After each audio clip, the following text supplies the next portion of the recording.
라떼 좋아하세요? 그렇다면 제 라떼 이야기 좀 들어보시겠어요? 국민건강보험 노동조합에 대한 얘기예요.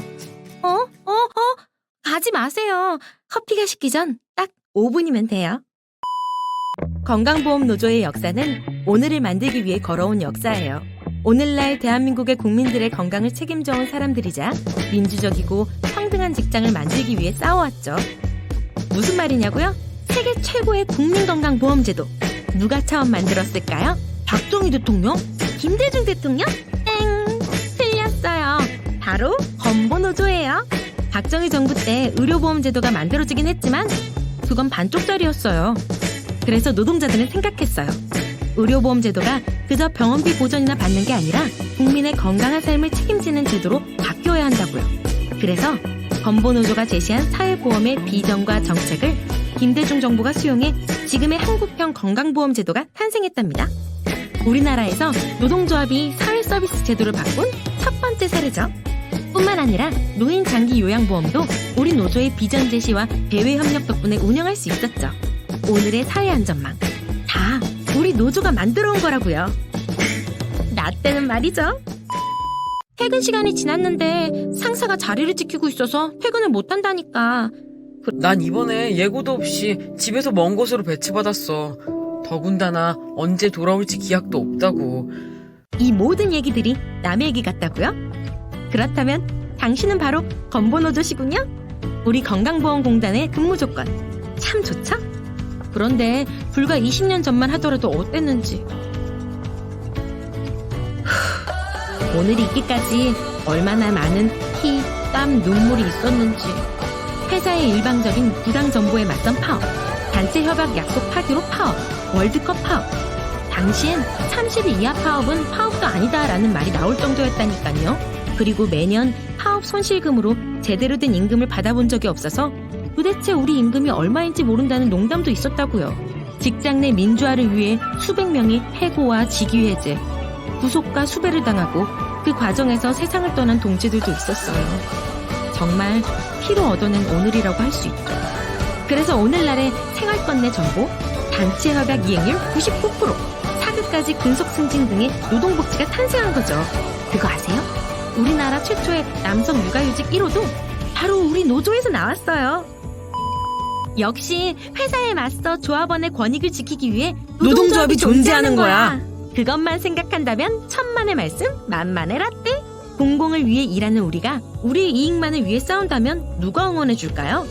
싸움에서 중요한 건 바로 우리 편을 많이 만드는 것.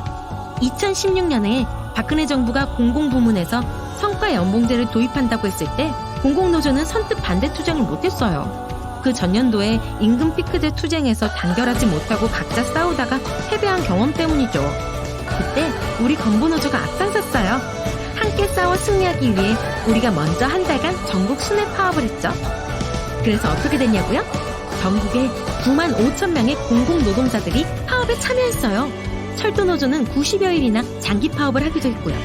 지하철, 철도가 멈추고 공공노동자들이 파업을 했는데 국민들의 반응이 어땠냐고요?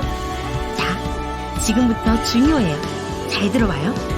그 파업 때 우리는 시국선언을 가장 먼저 발표하고 청계천에서 공공운수노조와 촛불 집회를 준비했어요. 그러자 국민들이 달려와 함께 촛불을 든 거예요. 그때 미리 준비한 5천 개의 초는 일찌감치 동나고 인근 4km 반경의 초를 다 긁어오느라 얼마나 뛰어다녔는지 몰라요. 그날이 2016년 10월 29일 바로 역사적인 2016년 촛불 집회의 첫 시작이 된 거예요. 참, 성과연봉제는 어떻게 됐냐고요? 당연히 폐지됐죠. 이번 코로나19 사태 때 선진국이라고 생각했던 나라들이 허술한 의료체계로 속수무책인 모습을 보고 모두 놀랐잖아요. 반면에 한국의 의료, 방역 모델은 K방역이라 불리며 세계로 수출까지 됐죠. 우린 알죠? 그 뒤엔 수십 년간 쌓아온 국민건강보험제도와 공공노동자들의 헌신이 있었다는 걸. 만약 그동안 노동자들의 투쟁으로 영리병원과 의료 민영화를 막아내지 못했다면 오늘날 우리도 어땠을지. 공공부문의 무너짐은 결국 우리 개개인의 삶도 무너뜨려요. 그래서 촘촘한 사회 안전망이 필요한 거예요. 우린 봤어요. 투쟁과 파업으로 당장은 힘들어도 결국 2, 3년 뒤 우리가 했던 투쟁이 정책에 반영되고 그래서 더 좋은 세상에 대해 나에게 돌아오는 걸요. 2016년 총파업 때 불이익과 압박에도 후배 세대에선 한 명의 탈퇴나 이탈자가 없었잖아요. 바로 그게 승리의 원동력이자 우리의 내일이었어요. 사실 앞으로 우리가 해야 할 일은 여전히 많아요.